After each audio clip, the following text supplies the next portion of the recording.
Final update. Am I the a-hole for demanding to check my brother's girlfriend's bags before they leave my house? Original post. A bit of background here. I, 39 female, have a brother, 32 male, who I'll call Chase. Chase has been with this girl, 35 female, that I'll call Vivian, for almost 2 years now. About a month into their relationship, Vivian got pregnant with my nephew, who is now almost a year old. Vivian also has 2 daughters, 5 and 8, from a previous relationship. Her daughters are very close in age to my daughter, 7 female, and up until last weekend, everyone got along fine.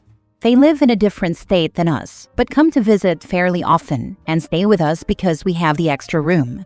Last weekend, they came to stay again, and about an hour before they left, my daughter noticed that a few of her favorite toys were missing. The girls had been playing all weekend, so I didn't think much of it and offered to help her look for them. After about 20 minutes of searching, we could not find the toys anywhere, so I asked Vivian's girls if they remembered where they were playing with them last.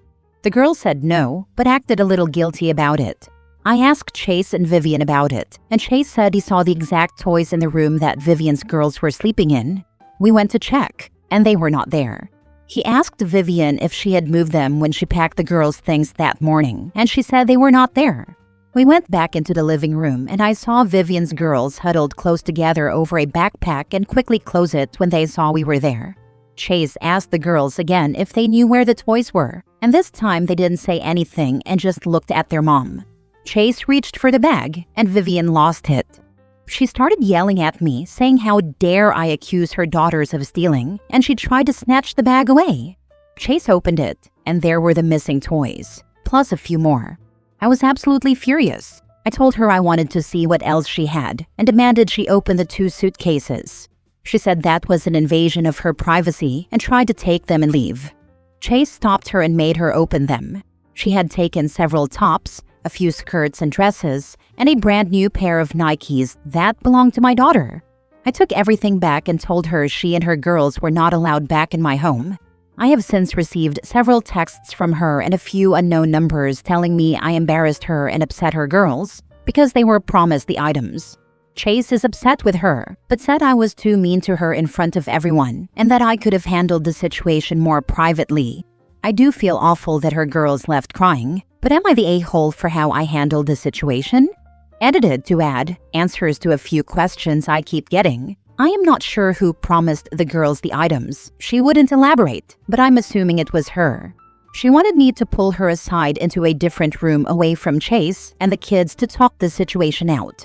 Also, yes, I'm 99% sure the baby is his. He is almost a carbon copy of my brother when he was a baby. I do not believe the girls knew they were stealing the things. I really believe their mom told them I said it was okay.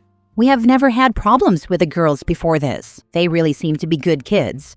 Also, I'll be talking with my brother tonight or tomorrow to discuss things further.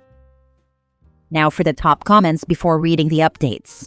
Not the a-hole. Holy crap. That is a hot mess. You should not feel bad for their crying, but you might talk to your brother about his terrible choice in partners.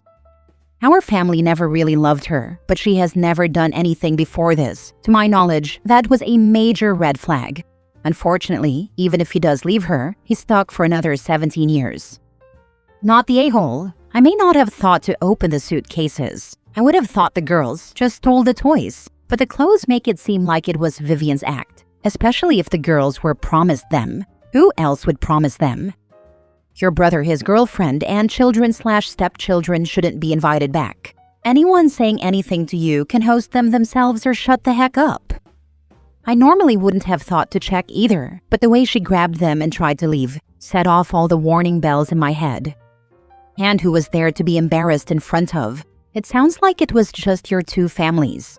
You don't want to be called out as a thief? Don't steal. I embarrassed her in front of Chase and my perfect daughter, as she called her. They are no longer welcome back. My brother and nephew can stay anytime, but he'll have to leave them at home. They are not married, thank goodness. As far as I know, the girl's dad has been in and out of the picture for the last 4 years. My brother pays for everything and provides for them. I'm hoping to talk some sense into him. Edit/mini update. I will be speaking with my brother in about an hour. I have been in contact with someone who knows her, and a lot has come to light. I will update again if my brother says I can, as it's his life and not mine. Vivian is not at all who she claims to be. Update the next day. Thank you all so much for the responses. I'm sorry I haven't been able to get to everyone's comments, as I really didn't think this would take off. I talked with my brother last night and showed him a lot of your comments and suggestions. And thanks to someone in the comments, we now know a lot more about Vivian and the kind of person she really is. I will not be able to tell you all everything, but I can tell you that my brother and nephew are now staying with us. While he gets a DNA test and proceeds to cut ties with her, I may have more to give you all in the coming days or weeks, depending on what the paternity test says. Again, thank you all so much. Now for the background story of Vivian from a different poster, someone who grew up with Vivian. The legend of Cass. That's what we'll be calling Vivian from now on, and the story will pick up from the point of view of this woman who still lives in the same town they grew up in.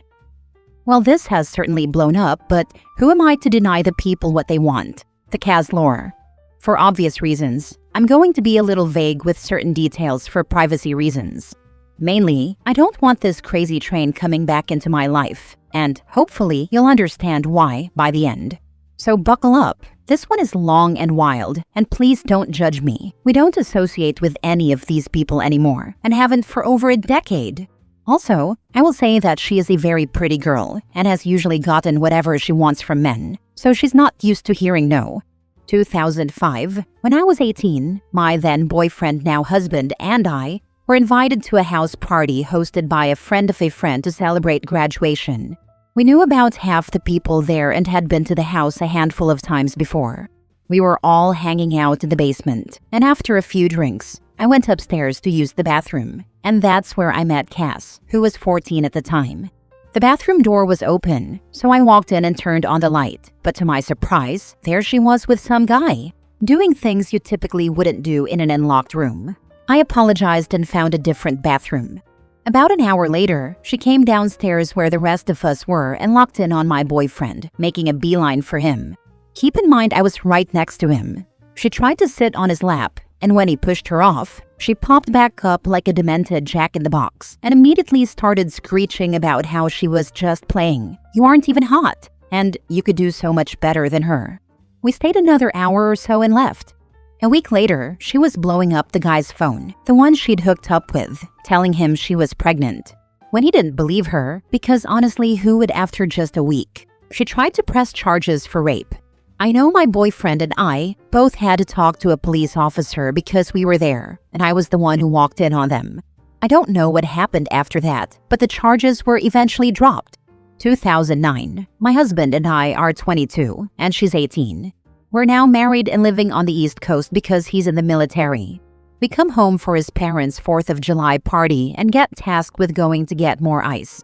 He runs in to pay, and I'm standing by the ice chests outside waiting for him, and guess who shows up?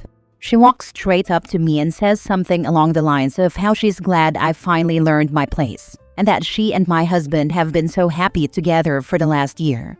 She also made some very vulgar comments about their sex life. I don't even have time to react before he comes back outside, and she goes pale and then bright red. This crazy bitch then has the audacity to look at my husband and ask him what he wants for dinner that night and tries to remind him of plans they supposedly have that weekend to go to the lake with her family, while he just stands there staring at her like a dumbass before asking if he even knows her. I absolutely lose it and almost piss myself from laughing as she stalks off. Once we're back at his parents', he gets a Facebook friend request from her and deletes it. Over the next 3 days, she sends him 4 or 5 more requests, so he blocks her. We go back to no contact the following week and forget all about her again. 2010, I am now 7 months pregnant with our daughter, and we fly back to our hometown one last time before she's born. Of course, we run into Cass again at Walmart. I know how it sounds, but we're from a town of about 5,000 people, so you kind of see everyone all the damn time whether you want to or not. I'm noticeably pregnant, about 7 months along, and I'm only 5'2", and at the time weighed about 115 pounds, so it was very clearly a baby bump. She's with her sister, and they seem to be following us, but we try to ignore them. We're checking out, and again, they're right behind us, still acting like children. But in her defense, she was 19-ish at the time. We're still ignoring them when her sister says fairly loudly, "He'll dump her now that she's fat." We continue to ignore them and leave the store. Later that day, a friend tells us to check Facebook, and lo and behold, there's a picture of me in the snack aisle with the caption, "When you catch your surrogate buying nothing but junk food," and so many comments agreeing about how horrible I am. This psycho had been telling everyone that I was the surrogate for her and my husband's baby. We filed a restraining order the next day. 2018, we moved back to our hometown and buy my family's farmland to start our own cattle business. Highly don't recommend if you like being able to make and keep plans, see your family, or take vacations. As far as we knew, she had gotten married and was living her life away from us.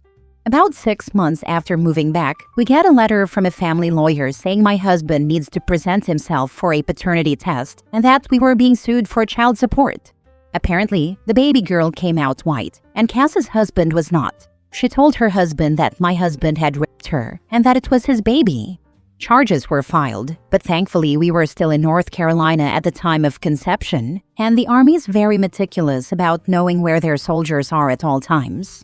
The charges were immediately dismissed, as were the paternity test and child support case. We filed another restraining order and installed cameras all over our property. Her husband ended up adopting the baby, and they stayed together. 2020. She makes the front page of our town paper.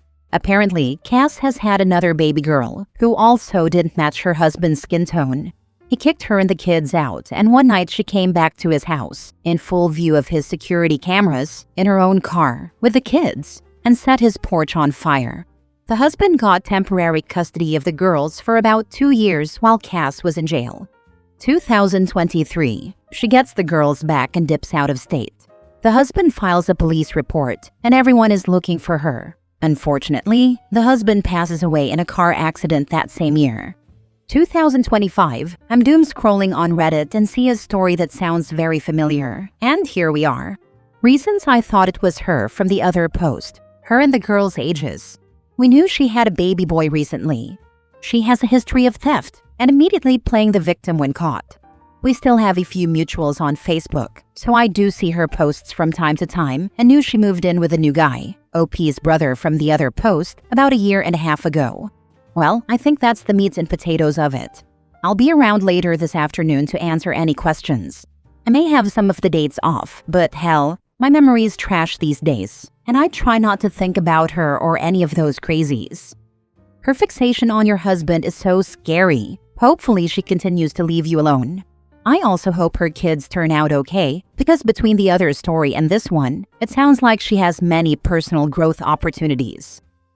She's tried to reach him via social media a few times, but we don't really do Facebook or anything like that anymore, and just try to live pretty private lives. I really think part of it is jealousy, because he's one of the few who never fell for her charms. Like I said, it's a very small town, and she really is a pretty girl. Be prepared, she's crazy, and she'll come back when she reads the story on Reddit and realizes it's about her, and maybe reads this too. We have enough to get another restraining order at any time. We also have security cameras all over our property and a few dogs that are the embodiment of wish an MF would. As batshit crazy as this chick is, I'm super glad to see you and your husband have stuck by each other's side. That part makes me happy for you. Thank you. He's my best friend and has been since 8th grade. The crazier thing is, he's not the only one she's latched onto over the years, but I don't feel comfortable telling other people's stories. I'll get a hold of the other guy she's been obsessed with and see if he'll allow me to tell his story on here. Now for the first update from the second poster's point of view. Hey all, this is probably going to be the last Cass update for a while. It's been a rough 48 hours between some issues we're having on the farm due to 4 days straight of rain and Cass finding the posts about her. I'll try to be brief, but give you guys an update as to what's going on. I have been in contact with the OP from the first post and have permission to include a couple of updates from her situation as well. Cass has been arrested. Her girls are safe with OP's brother, and they are all back at his house. She found the posts and went feral with comments, and even a post that included a picture of my husband she took from my Facebook, which I have since had to deactivate. We called our local sheriff's department about the harassment and learned she had an active warrant. I was able to get in touch with OP to find out exactly where she was, and they contacted a law enforcement agency in that area, and they went and got her. We have pressed charges as well. Right now, she's looking at stalking, harassment, child endangerment, resisting arrest, and assault on an officer, among the charges she already had pending. I knew what might happen if I responded to OP's post, but I do not regret reaching out to her or exposing her antics. What matters is everyone is safe, and she is being held without bond. This is what the OP from the first post messaged me. The girls are safe with my brother, and he has all 3 children. He has been awarded temporary guardianship and will be getting them into counseling in the coming week. I tried to press charges, but as the items never left my home, I was unable to. We will have the results of the paternity test next week as well, but no matter the outcome, he will be trying to get full rights to my nephew. Edit. Guys, I have had several messages asking for a picture of her. Let me make this very clear. I will not be doing that. I will not be posting her picture on here. I will not be posting her picture in some random group on Facebook. I am trying to protect my family along with the family of the OP of the first post. Heck, at this point, I'm also trying to protect her girls. Stop asking for her picture and pictures of the girls. Second update. Good morning all. I have a couple of updates for you, but first we need to discuss some things. I appreciate all the love we are getting from this, but some of you need to check yourselves. I will not be posting pictures of her. I will not be linking articles. I will not be posting mugshots. I will not be posting her court records. While yes, all of this is public record and can be found online, it will also expose our names, address, and personal information. If you ask, you will be blocked. If I have to block enough people, I will delete this account, and then no one will get updates. Sorry to be an ass, but this is our lives, our home, and I have to put our and our children's safety first. I have also had a few questions about why we moved back with all of this going on every time we came home. This farm has been in my family for over 120 years, and I will not be giving that up over her. Now on to the updates. Cass is still in jail and will be held there until her court date in the coming months, after which she will be transferred back to where she was arrested to face charges there that include child endangerment, resisting arrest, and assault on an officer. We have had a few people ask if we are safe, and yes, we are. We have security cameras that run 24/7 on all structures, barns, houses, sheds, garages, everything, out here, both inside and out. And while yes, part of the reason we have them installed was because of her, the main reason is that we own a working cattle farm. Farm accidents happen all the time, and our insurance is a lot less if we have them. So no, we're not just being paranoid like a few have hinted at. I mentioned in a comment that Cass's brother owns a trucking company that we work closely with, so I was able to fill him in on everything going on. He is talking to OP's brother about taking in the girls, and they have a family court hearing on Friday and will hopefully be living with their uncle soon. He is a really good guy, and his wife is amazing. If they were anything like Cass, they would not be working with us, and I believe they are the girls' best option for a normal upbringing. Now on to the baby boy. Chase, OP's brother, is the father. He already has a lawyer and given the circumstances, should be able to get full custody and rights to him going forward. I will update again after the hearing on Friday, as we will be going with him to help him get the girls. As far as I know, Cass has not reached out to check on them since being arrested. Oh, and no, her late husband's accident was not her doing. He was driving home one night after being at the bar and went off the road. He was found the next day, and there were no signs of foul play. It was determined that the most likely cause was that he was intoxicated. An animal ran out in front of him, and he swerved to miss it but hit a tree. Now for the final update. October 27, 2025, 5.5 months later. Hey all, it's been a minute. I don't know if anyone even cares anymore, but I have a final update. The girls are now in the custody of their uncle, Cass's brother, and his wife. They started school this fall and are doing absolutely great. They are a little behind, but are so smart and catching up quickly. The baby boy's with his dad, and also doing great. Cass is locked up and will be for at least the next 3 to 5 years. She pled guilty to a lot, which expedited the process but did reduce the jail time. She signed her rights away to the baby, but not the girls. That is still ongoing, unfortunately. Good update, OP. I hope things will start getting better for you and that other OP now that Cass is no longer an issue. I hope the girls aren't hurt by any of this and live a much better and happier life. Like I said, they were a little behind academically, and they do have a few behavioral issues. But all in all, they are really good kids. They are doing so much better than anyone expected and are in therapy. We even had them out to the house a couple of times to see the new calves, and they really enjoyed themselves. Last story. Am I the a-hole for being told I was a bad guest after taking care of my sister for a month during her surgery? Am I the crazy one? I, 20 female, stayed at my sister's house for a month. My sister had surgery and could barely move without help. Her husband works long hours. My parents were out of the country, so I stayed with her for about a month. I helped her shower, get dressed, cooked, cleaned, and made sure she was okay every day. While I was there, I really tried to respect their space. I kept my things in my suitcase. I washed and folded my own laundry. I vacuumed. I cleaned the whole kitchen. I did the dishes. When I left, I took the sheets off the inflatable bed I was using, folded everything, and tried to leave the room exactly how I found it. Her husband was up late pretty much every night until around midnight or even 2 a.m., playing video games and talking loudly on Discord. I didn't complain because it's his home, but it made it hard to sleep.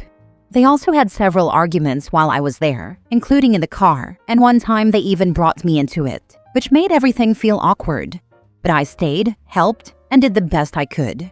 The day after I left, I was told I was a bad guest. Apparently, they were upset because there was an empty toilet paper roll on the counter. The small bathroom trash wasn't taken out. There was an empty cheese stick wrapper in the fridge. I honestly don't remember doing that. A water bottle wrapper was left behind, not even sure it was mine, and a clothing tag from a sweater was on the floor. That was it. Those were the complaints. No thank you. No acknowledgement of the month I spent helping her recover. Nothing about the cooking, cleaning, or late nights, just those tiny things. And now my sister wants me to call her husband and apologize. I'm sitting here like, seriously? I showed up when she needed help, tried to be respectful, took care of her for weeks, and this is what I get? I don't know what I'm supposed to feel right now. It honestly stings. Would anyone else actually apologize in this situation? Or am I being blamed for things that don't matter because it's easier than acknowledging the help I gave? Not the a-hole at all. Your sister and her hubby sound super ungrateful. You spent a whole month helping out with everything. Cooking, cleaning, even helping her shower. And they nitpick over an empty TP roll and some trash? That's petty as hell. Don't apologize. They should be thanking you profusely. Sounds like they're projecting their own issues onto you. I am so glad people are seeing this, because for this entire time, I felt like I was in the wrong or I was crazy. I honestly think her husband said this, so I don't stay the night again and he can keep playing till 2 a.m. in the morning in the room I'm sleeping in. Pathetic, right?